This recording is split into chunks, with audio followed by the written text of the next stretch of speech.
Sherazade de cette belle introduction. Et merci à toute l'équipe, parce qu'une petite équipe s'est formée, une dizaine de personnes, dont Alain qui est là, qui malgré ses voyages participe très régulièrement à nos réunions, Sherazade qui est donc la trésorière, Thomas qui travaille très activement à l'élaboration des principes qui nous constituent, Elisabeth qui s'occupe de la partie artistique, Elisabeth qui est là et qui va d'ailleurs faire des photos aujourd'hui. Si vous voyez un inconvénient à être pris en photo, dites-nous-le tout de suite. Est-ce qu'il y a quelqu'un à qui ça pose un problème? On utilise évidemment beaucoup les photos pour faire connaître notre action sur Internet. Et Thomas va faire effectivement une vidéo, puisque très souvent on s'aperçoit que ce que l'on fait, évidemment une certaine audience au moment T, mais après, dans le temps, c'est très très intéressant de voir l'audience grandir et que les personnes qui n'ont pas pu être là puissent retrouver ce qui a été fait et retrouver l'historique aussi de ce qui s'est passé. Donc on fait un gros travail de mise en ligne.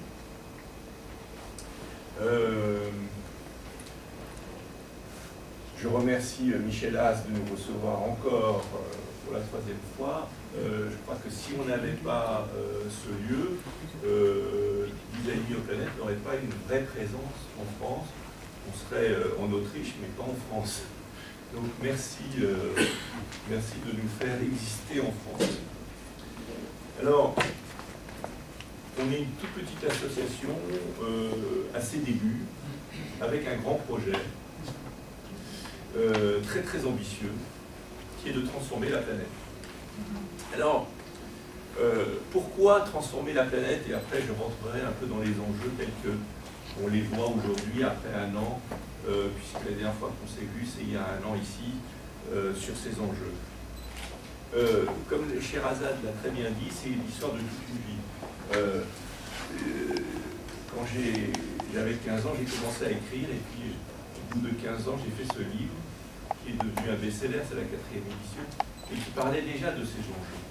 Après, depuis, j'ai fait une dizaine d'autres livres sur ces sujets. Vous allez pouvoir avoir une synthèse de nos travaux dans ce journal, qui va être distribué, puisque l'éditeur va venir tout à l'heure le présenter. Donc c'est toute une histoire, c'est toute une vie. J'ai voyagé dans le monde entier sur ces questions.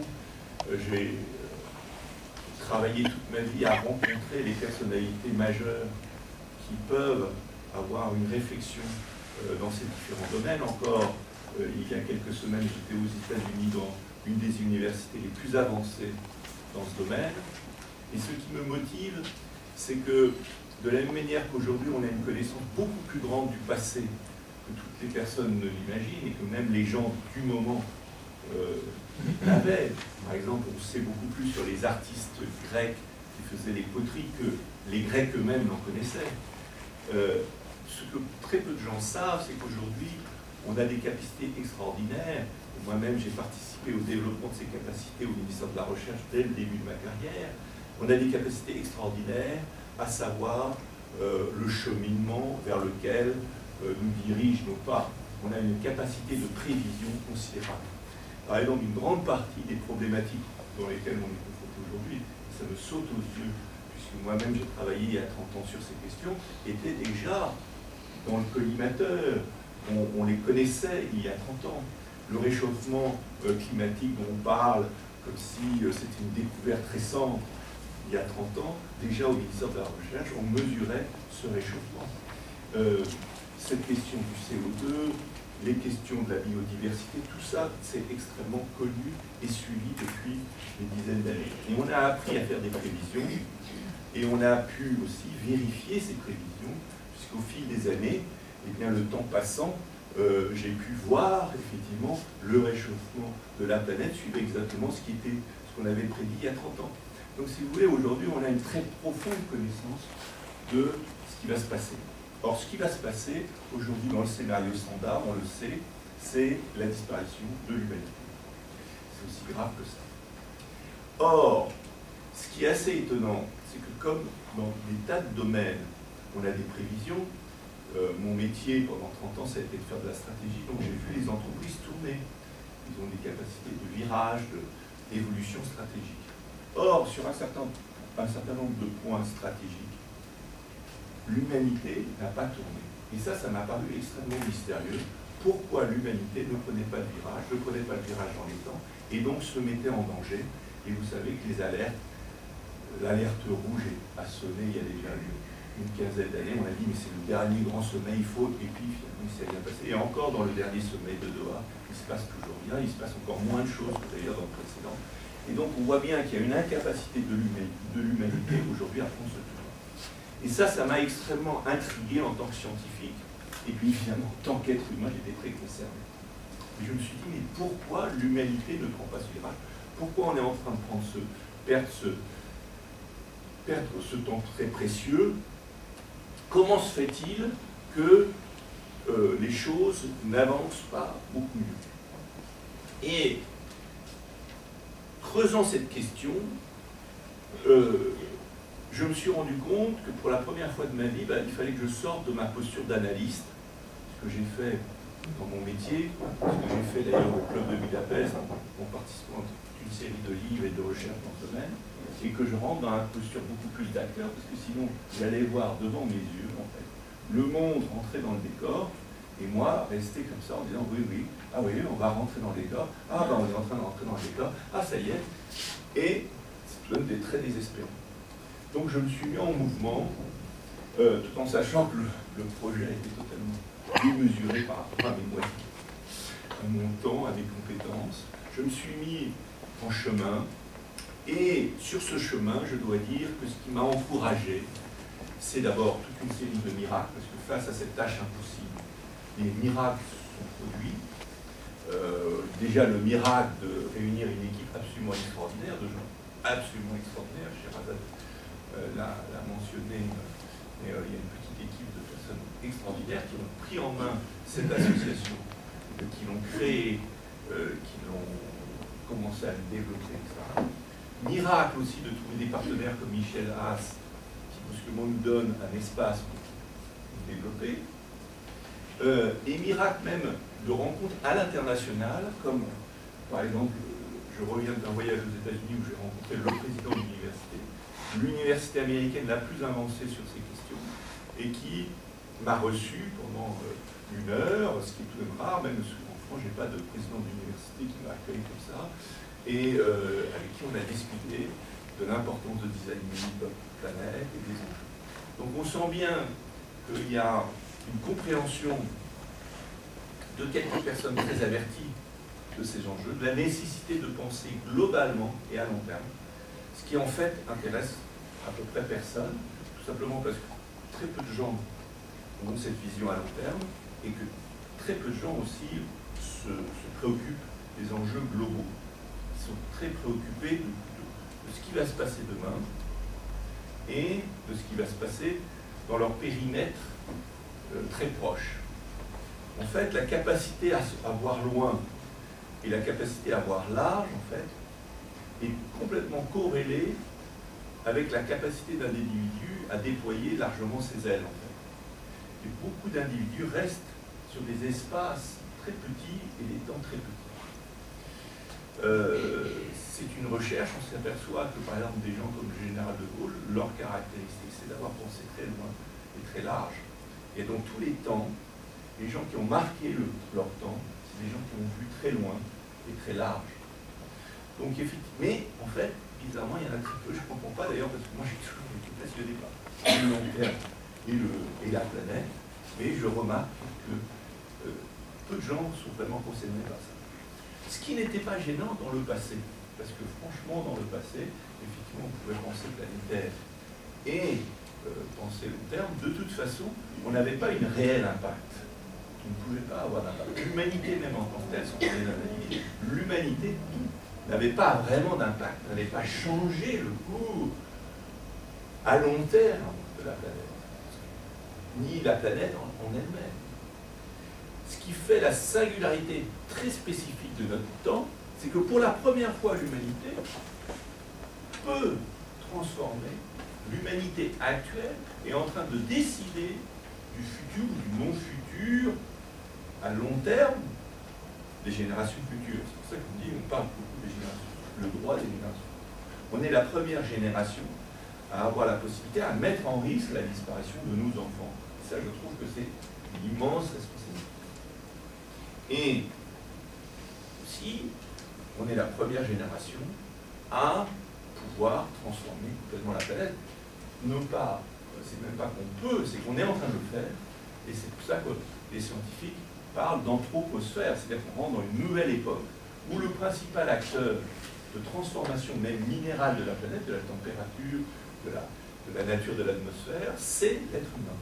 Avant, ça a été la vie en général. Mais là, c'est l'être humain qui, bien spécifiquement, est en train de transformer la planète. Donc c'est une responsabilité tout à fait nouvelle. Et c'est pour ça que l'humanité n'est pas prête à ça. On comprend. Ça a été ces 2-3 dernières années, je n'ai pas arrêté de me poser la question, mais pourquoi, au-delà des miracles et des personnes extraordinaires qu'on rencontre sur notre chemin, comment se fait-il qu'il n'y ait pas un plus grand engouement, que les gens, même les hommes politiques, les chefs d'entreprise, ne comprennent pas que tout simplement parler du futur de la France sur une planète qui ne va plus exister, c'est absurde. Parler du futur de IBM ou d'une entreprise, si demain l'humanité n'existe pas, ça n'a plus aucun sens. Donc la priorité de tous les acteurs, ça serait déjà d'assurer le devenir global de l'humanité, de l'espèce, y compris dans des sommets qui sont faits extrêmement spécifiquement pour ça, régulièrement, comme celui de dernier, celui de Doha. On pourrait se dire, pourquoi à Doha, alors que le sujet même du sommet est ce thème, pourquoi ces gens programment la fin de l'humanité? C'est-à-dire l'inverse de ce pourquoi ils sont. Eh bien, la réponse à ça, c'est qu'à Doha, tout le monde vient négocier sa part de territoire, sa part de pollution, sa part, et le plus possible, parce que pour développer le chiffre d'affaires, il faut développer le... Et la seule personne qui est en fait concernée par le sommet et qui est l'objet même du sommet, eh bien cette personne n'est pas là. C'est-à-dire cette personne, c'est la planète, personne n'est représentant la planète, il n'y a même pas un avocat. Donc chacun vient négocier comment elle va polluer plus, et personne n'est là pour négocier ce. Pourquoi le sommet a été organisé? C'est-à-dire le futur de l'humanité. Personne ne représente l'humanité, chacun représente son pays. Et c'est une absurdité. Donc, ces ambassadeurs font très bien leur métier, vous ne pouvez même pas leur reprocher. Mais finalement, ce qui en ressort, et on en est de plus en plus certain, et ça va de plus en plus vite, c'est la fin programmée de l'humanité. Alors, face à ça, il est capital que les individus qui comprennent ça, les analystes comme moi, qui ont passé leur métier, leur vie là-dedans, qui ont toutes ces données, vous-même, parce que vous avez un niveau d'éducation qui vous permet de comprendre ça, parce que c'est un enjeu très complexe aussi, il y a toute une partie de l'humanité qui est incapable même d'accéder aux données, de comprendre les données.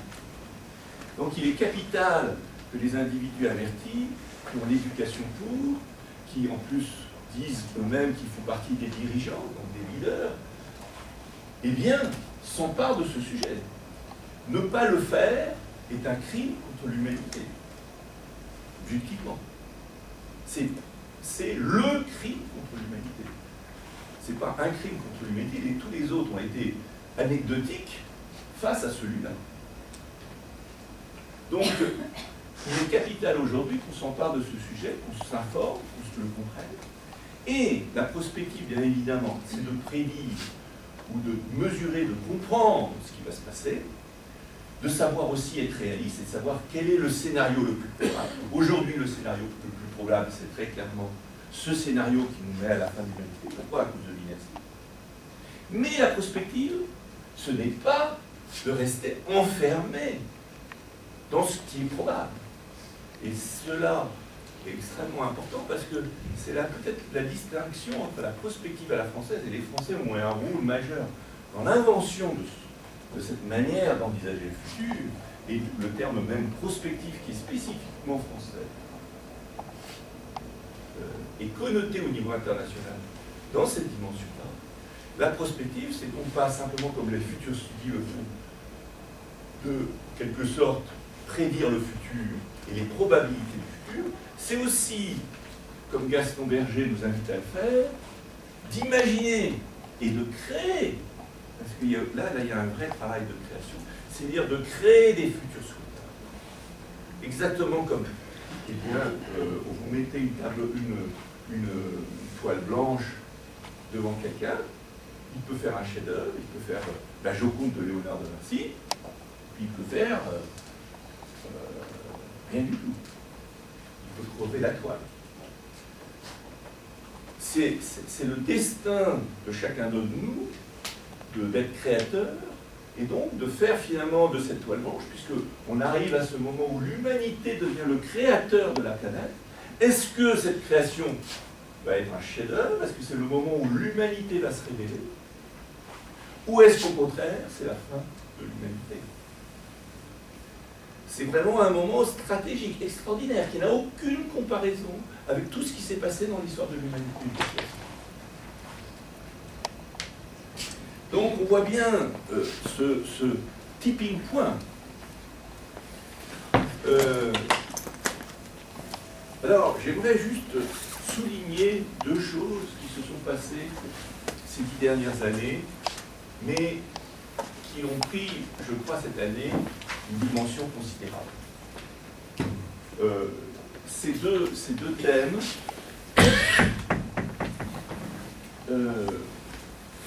j'en ai fait un papier, un article, qui va être publié dans le prochain livre du Club de Budapest. Alain participe d'ailleurs. Et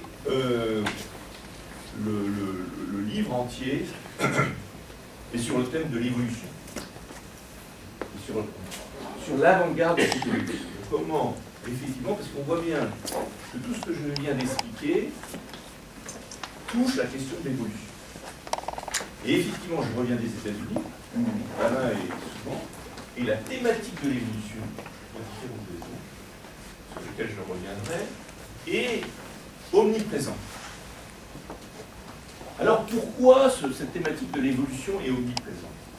Parce que vous voyez bien que ce que j'ai explicité touche la question de l'évolution. C'est bien de savoir si l'homme est capable ou non d'évoluer.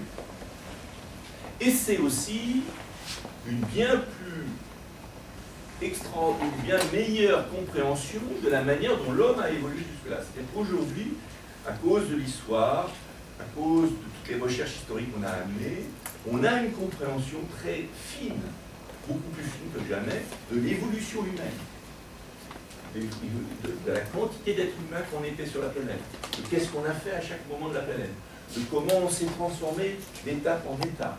On comprend les grands processus historiques qui nous amènent jusqu'ici. On comprend aussi que le moment spécifique dans lequel nous sommes aujourd'hui est exceptionnel. On ne pourrait pas le faire si on n'avait pas toute cette vision historique établie. Donc la question de l'évolution est omniprésente aujourd'hui dans les débats scientifiques, etc. Puisque d'une part, on comprend beaucoup mieux notre évolution, et d'autre part, on a des enjeux d'évolution dans le futur, stratégiques, qui met en jeu le futur de l'humanité. Une des raisons aussi pour lesquelles ce débat souvent se diffuse, c'est aussi à cause, paradoxalement, de la découverte, de l'ignorance, puisque comme ce débat sur l'évolution s'est développé beaucoup aux États-Unis, qui sont eux-mêmes confrontés à leur propre évolution en tant que pays, on a découvert que 40% des Américains considèrent que l'humanité est apparue il y a 10 000 ans et que c'est la Bible qui explicite au niveau littéral le mieux l'évolution humaine. C'est-à-dire qu'ils sont restés sur des données extrêmement anciennes, mais ils n'ont pas du tout intégré toutes les connaissances, et notamment une des grandes découvertes de ces 50 dernières années, c'est que l'humanité est beaucoup plus vieille que 10 000 ans, qu'elle est apparue il y a à peu près 1 million d'années. Des données comme ça. Donc c'est assez étonnant, parce qu'on a, du coup, aux États-Unis, un débat entre des pensées extrêmement archaïques Et puis, d'un autre côté, toute une réflexion philosophique sur le futur du monde qui naît de tous ces enjeux et qui active aussi les sciences les plus avancées. Donc on a ce mélange où d'ailleurs les arguments sont assez variés et dont certains très avancés et d'autres, par exemple, disent bon, mais écoutez, si une jeune femme est violée et qu'elle a un enfant, ça montre bien que Dieu a voulu qu'elle soit violée et donc on ne peut pas accuser la personne. Enfin, on a un mélange d'arguments extrêmement avancés et d'arguments extrêmement archaïques. Donc c'est très intéressant de voir justement au sein même du sujet de l'évolution les difficultés qu'a l'homme à évoluer même dans sa conception de l'évolution. Mais sur cette question de l'évolution, j'aimerais souligner une chose extrêmement importante, c'est que de la même manière, on a une beaucoup plus grande compréhension fine de l'évolution humaine. Ce qui s'est passé, et plus particulièrement ces 10 dernières années, avec les télescopes, les nouveaux télescopes, c'est qu'on a eu surtout une compréhension beaucoup plus fine de l'évolution du cosmos. Et là, il s'est passé quelque chose d'absolument extraordinaire. C'est que, alors que quand je suis né,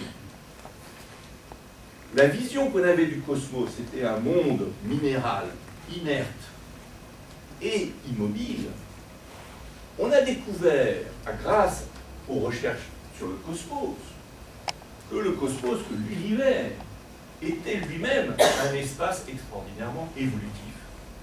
Première génération d'étoiles, qui sont des étoiles avec des matériaux extrêmement simples, qui vont vivre leur vie et qui vont exploser à la fin, produisant la deuxième génération de matériaux très complexes comme le carbone, qui vont permettre la vie. Création de la deuxième génération d'étoiles, avec des matériaux beaucoup plus complexes. Des milliards d'étoiles, des milliards de galaxies. Et apparition, sans doute, non pas uniquement sur Terre, mais dans l'univers tout entier de la vie. C'est-à-dire qu'on sait de plus en plus, on a tous les éléments pour comprendre que la vie particulière de notre espèce sur cette planète n'est pas du tout isolée, n'est pas spécifique de la Terre. C'est la production logique, universelle du cosmos. Et là, il y a quelque chose qui est en train de se passer d'ailleurs. C'est amusant parce qu'il y avait une petite dépêche sur un autre endroit où on réfléchit au futur qui s'appelle Davos, et où le thème d'une des tables rondes, c'était justement comment se préparer à la rencontre, à la découverte, qui maintenant, au niveau scientifique, devient évidente, de la vie sur d'autres planètes. Alors je crois que ça change, et c'est quelque chose, c'est une très très bonne nouvelle, puisque nous, en tant qu'êtres conscients, on n'est pas seuls, et que si par hasard on disparaît, on peut peut-être avoir un certain optimisme, puisqu'on peut se dire que de toute façon, finalement, on n'a pas autant d'importance qu'on imaginait, puisque de toute façon, la vie est partout, la conscience est partout, et la conscience de la conscience est partout, et que si l'humanité devait disparaître, c'est pas pour ça que ce qui nous est le plus cher, c'est-à-dire la conscience de la conscience, va disparaître. Donc là, on a une bonne nouvelle, quelque chose d'extraordinairement positif qui est en train de se passer dans la conscience et dans l'identité humaine, et évidemment qui remet en cause aussi toute la philosophie, toutes les religions, toute notre identité, puisque le relativisme qu'on a connu en découvrant que la Terre n'est pas le centre du monde, ben là, on l'a au niveau carré par la découverte que nous, conscience de la conscience, vous voyez, les êtres, le seul être de l'univers à être doté de ça, on est en train de découvrir que c'est partout, et sans doute avec des formes de conscience de la conscience qui sont même encore plus évoluées que nous. Donc une très bonne nouvelle d'un côté. Et puis d'un autre côté, cette année aussi, mais ça venait de très loin, on le savait depuis longtemps, mais est tombé des informations qu'on pressentait déjà il y a 30 ans, c'est que effectivement on a une bonne connaissance, comme je vous l'ai dit, historique et des tendances futures de tout un certain nombre d'indicateurs, comme le réchauffement, comme le niveau de CO2, comme la quantité de pétrole utilisé dans le monde, comme la corrélation de cette quantité de pétrole avec le CO2, etc. Bon. Mais ce qui est difficile à imaginer, ce que personne n'était capable de modéliser, c'est les interactions de toutes ces tendances les unes avec les autres. Et il a toujours été suspecté que cette interaction pouvait créer des effets d'emballement, et que donc les prédictions, par exemple, qu'on allait atteindre 4 degrés en 2100, eh bien peut-être c'était faux, parce qu'on sous-estimait la capacité d'un système à s'emballer. Exactement comme quand vous appuyez sur votre accélérateur, eh bien, il y a tout un ensemble d'éléments qui fait que la voiture avance de plus en plus vite. Et si vous n'y prenez garde, à ce moment-là, ben, vous êtes emporté par votre voiture comme des chevaux qui, brusquement, se mettent à galoper.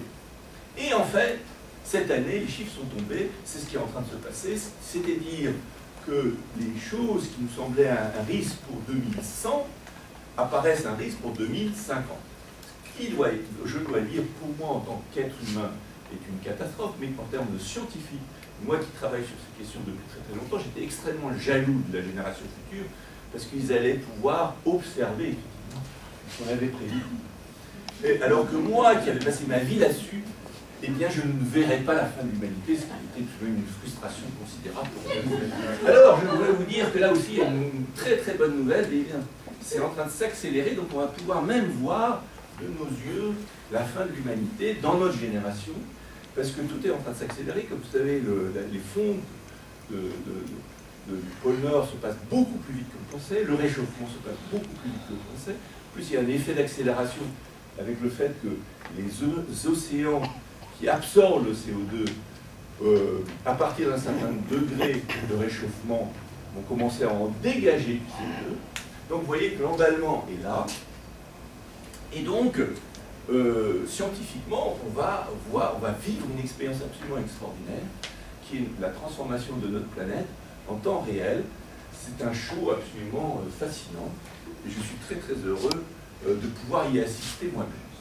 Alors, évidemment, tout ça pour dire aussi que, du coup, l'action devient stratégique et devient déterminante. Mais quand je suis aux États-Unis, dans une des plus grandes universités américaines, et que je rencontre les plus grands experts sur ces questions, et qu'on partage les chiffres, et qu'il y a ce consensus sur l'accélération du phénomène, en même temps, on est tous confrontés à une sorte de désespoir total aussi, puisqu'on voit bien que non seulement le virage n'est pas pris, mais qu'on peut dire qu'on est en train de prendre le virage dans l'autre sens.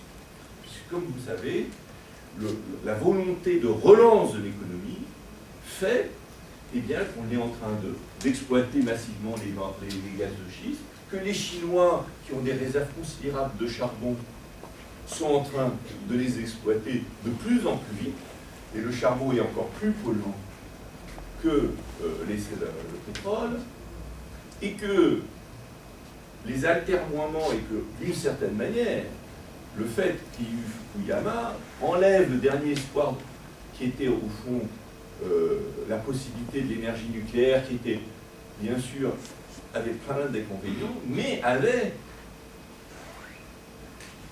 au moins un intérêt, c'est-à-dire de répondre massivement à la demande d'énergie. Alors que le grand problème de toutes les énergies renouvelables, c'est que pour l'instant, même si elles croissent de 100% par an, elles représentent que 1 pour 1000, et que quand on dit, bah voilà, le futur, c'est l'éolien ou la photovoltaïque, c'est, bien sûr, c'est vraiment le futur, quoi. C'est pour le siècle d'après, en termes de production massive. Donc, on se trouve confronté à une situation tout à fait particulière, où en même temps on a la capacité, plus que jamais, de comprendre ce qui est en train de...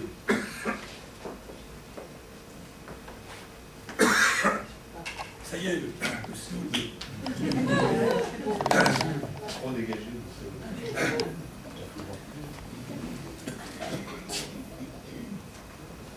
Donc on a plus que jamais la capacité de prédire, de suivre, de comprendre ce qui est en train de se passer. Et c'est notre devoir, là aussi. Je vous invite à bien considérer ça. C'est que c'est comme ce qui s'est passé dans plusieurs moments dans l'histoire qui ont été tragiques. Et d'ailleurs, le président français, devant l'ONU, devant l'ensemble des chefs d'État, a dit on ne peut pas dire, on ne pourra pas dire, les gens éduqués comme nous ne pourront pas dire qu'ils ne savaient pas. Tous les textes, tout ce que je viens de vous dire, c'est archi connu. C'est paru encore dans Nature, dans les grands journaux scientifiques. Donc on ne pourra pas dire que les dirigeants actuels du monde ne savaient pas qu'ils participaient et programmaient la disparition de l'humanité. On ne pourra pas le dire. On ne pourra pas dire non plus que c'était fait pas exprès. Donc, face à ça, je pense que c'est un devoir humain, une responsabilité essentielle. Aucun dirigeant n'y échappe, aucun être humain n'y échappe. C'est de se lever, de prendre conscience de ces enjeux, de travailler ces enjeux et de faire que l'humanité tout entière tourne. Le virage est encore possible et évite cette catastrophe. Il est très important aussi de comprendre, c'est pour ça que l'image du Titanic est une très bonne métaphore, c'est que c'est maintenant, c'est déjà presque peut-être trop tard, parce que le bateau, il est considérable, c'est comme le Titanic, la planète, ça ne se manipule pas comme ça, on ne tombe pas en 2 minutes. Et que le CO2, et c'est ça qui est très caractéristique du problème qu'on a en ce moment, c'est que quand vous utilisez votre voiture pour venir ici, hop, vous émettez du CO2. L'énergie que vous consommez, vous en profitez à un instant là. Hop, vous êtes venu ici, hop, grâce au pétrole, qui est le cœur de tout notre système mondial, vous êtes venu ici. Et voilà. La grande différence, c'est que le flux, votre usage, c'est un flux, mais ce que vous avez émis, c'est un stock. Et il reste. Et là, il y a une très belle métaphore de ça, c'est le nénuphar, vous savez, vous faites l'histoire du nénuphar. Un nénuphar d'ouvre tous les jours, vous savez, les nénuphars, c'est très prolifique. Donc vous avez un nénuphar dans un lac, le deuxième jour, vous avez 2 nénuphars. Vous savez que le 29e jour du mois, ben, la moitié du lac est remplie. Combien faut-il encore de jours pour que le lac soit plein? Un seul. Et c'est exactement la situation dans laquelle on est, parce qu'on a stocké du CO2, ce qui explique le réchauffement, c'est pour ça qu'il y a ce phénomène d'emballement. Et maintenant, et ce qui explique aussi les difficultés de la négociation au niveau mondial, parce que le principal responsable de ce stock qui crée la fin de l'humanité programmée, eh bien, c'est les États-Unis. Et, à moindre raison, c'est l'Europe. Mais quand vous dites à la Chine, maintenant, qui est en train de devenir le principal émetteur, devant les États-Unis, mais par rapport... Alors, on peut leur dire, ben, c'est vous, attendez, c'est vous, vous devez arrêter de polluer, l'enjeu de l'humanité du futur, c'est vous, c'est la Chine. Mais les Chines, ils vous répondent, ça c'est le flux. Nous, on ne pollue que depuis l'année dernière, depuis 5 ans. Mais vous, les États-Unis, vous polluez depuis 50 ans. En termes de stock, vous représentez 70% de la pollution planétaire. C'est vous le responsable. Et donc, la négociation devient impossible, puisque les anciens pollueurs, eux, de toute façon, d'abord, ils ne peuvent plus rien faire par rapport à leur stock passé.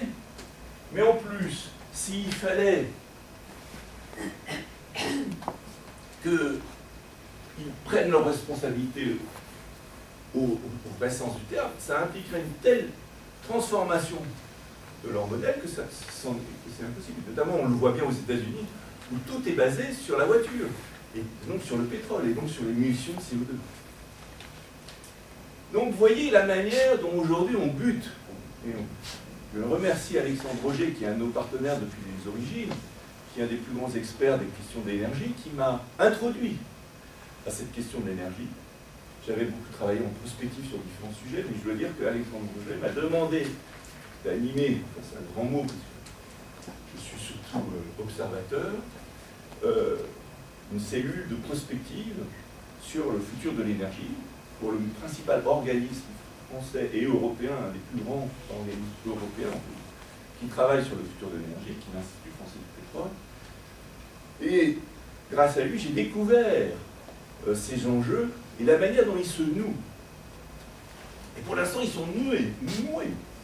C'est-à-dire, et je parle sur le contrôle, et je trouvais que cette étude de l'analyse, c'est-à-dire qu'on peut montrer qu'il y a une corrélation totale, par exemple, entre le PIB mondial et la production de pétrole. C'est-à-dire qu'aujourd'hui, notre système est tellement lié au pétrole que même s'il y a des énergies complémentaires, un point de PIB, ben, c'est toujours une consommation croissante de pétrole. Ce qui se fait aussi, pour vous rendre compte, ce qui fait qu'aujourd'hui, au moment même où on est en crise, où tout le monde souffre de la crise, eh bien, malgré cette crise, notre PIB, notre consommation de pétrole et notre diffusion de CO2 dans l'air a été plus importante que jamais, encore l'année dernière. Donc, ça veut dire que si on veut imaginer une croissance et en même temps une décarbonisation, c'est ça tout l'enjeu, eh bien, il va falloir vraiment réfléchir et créer quelque chose de complètement nouveau. Voilà, en tout cas, comme on dit, je répondais à un journaliste, je conclurai là-dessus, à qui je présentais aux États-Unis le design Bioplanète, et qui me dit, ah ben, bon, ben, je comprends. Bon, en tout cas, ce que je comprends, c'est que vous avez finalement beaucoup plus de questions que de réponses. Alors, j'ai dit, oui, ça, vous avez tout à fait raison. C'était une journaliste qui avait très bien. Donc, on a énormément de questions. Et c'est là que un autre de nos partenaires, Olivier Réau, que je salue aussi, parce que de la même manière qu'Alexandre Roger, c'est vraiment un de nos plus anciens partenaires. C'est courageux, premièrement, de commencer un projet de ce type-là tout à fait au début, et c'est aussi très courageux d'y rester, parce que je peux vous dire, même moi-même, que on tombe parfois sur des tels os qu'on a envie de courir et de... Moi, j'avais envie de tout arrêter au moins 20 fois, parce que d'une part, le sujet lui-même est extrêmement, j'allais dire déprimant, et questionnant, et à certains moments, vous avez envie de partir. Et donc, c'est courageux de prendre un projet au début, c'est encore plus courageux d'y rester. Donc, Olivier est resté, et nous a apporté un élément clé pour le futur, parce que je ne crois pas qu'il y aura de solution à ces questions majeures, qui sont, encore une fois, qui peuvent être des tremplins, parce que c'est l'occasion pour l'humanité de se transformer complètement, hein. Il faut bien le souligner, ça. Et là, Barbara Marx-Hubbard, je trouve, qui insiste beaucoup sur cet aspect très positif, a tout à fait raison. C'est une occasion extraordinaire de transformation et de l'humanité. Mais ça va se passer par la collaboration. Ça ne peut pas se passer par un petit groupe d'êtres humains ou d'un chef qui va transformer l'humanité. C'est vraiment tout le monde qui doit collaborer, qui doit co-créer ce futur. Et donc, comment travailler ensemble de manière collaborative? Alors, vous direz, quelqu'un qui travaille à la chaîne, il travaille déjà d'une manière collaborative. Hein. Il travaille avec les autres. Mais là, il s'agit d'autre chose, de quelque chose de beaucoup plus compliqué. Parce qu'il ne s'agit pas de faire un travail comme ça, côte à côte, bien organisé, parce que l'industrie sait très bien faire aujourd'hui. Il s'agit de co-créer ensemble. De co-créer ensemble, c'est-à-dire de libérer en chacun de nous cette capacité extraordinaire qui est spécifique à l'être humain, de création, et d'articuler toutes ces créations les unes avec les autres. Alors c'est ce qu'on essaye de faire ici. Et je crois que c'est un des rares endroits au monde, d'après ce que j'ai compris, parce que je voyage beaucoup, où ça se fait, et ça vous permet de comprendre quelle chance extraordinaire vous êtes là, vous avez d'être là ce matin, avec des personnalités aussi extraordinaires que Michel As, Olivier Réau, Alexandre Roger, et mon ami Timon qui est arrivé, qui va aussi prendre la parole, qui est l'ancien ambassadeur de l'OCDE, du Canada auprès de l'OCDE, et qui, à travers son think tank, la nouvelle école d'Athènes, travaille sur les mêmes thèmes. Et bien d'autres. Je n'ai pas fini de... Donc, on a une sorte de bouquet de personnalités. Et notre enjeu, là, c'est de travailler ensemble. Voilà. J'espère que je n'ai pas été trop long. Je ne vous ai pas trop ennuyé. Et Ah oui, et alors, merci. Oui, alors j'ai oublié de remercier, en plus, alors ça c'est le nez au milieu du visage, j'ai oublié de remercier une personne, peut-être tu peux même te lever, Michel Nguyen, levez, parce que Michel Nguyen, c'est quelqu'un d'extrêmement modeste. Alors lui, il est allé très loin, parce que non seulement il nous a aidés, mais il a accepté de recevoir chez lui les conspirateurs.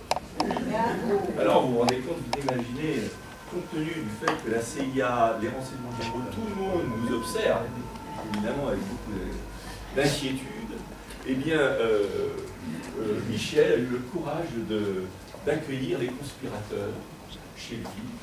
Donc vraiment, je pense que ça c'est absolument remarquable. Et alors, en plus, non seulement, mais de prendre la tâche sans doute la plus importante, c'est de faire le secrétariat général de tout ça. C'est-à-dire de s'assurer que tout le monde ait les bonnes adresses, arrive à temps, etc. Donc vraiment, Michel, et il le fait avec un courage, une précision d'horloge extraordinaire. Donc merci, je crois qu'on peut vraiment l'applaudir.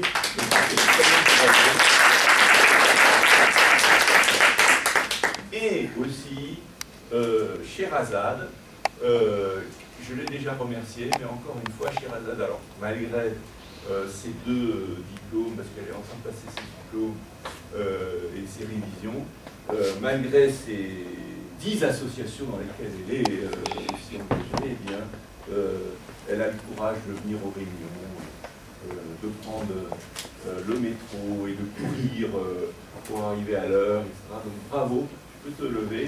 Et vous avez en Michel Nguyen et Sherazade aussi les personnes auxquelles vous pouvez vous référer si vous voulez avoir plus d'informations sur les associations. Peut-être que vous devez,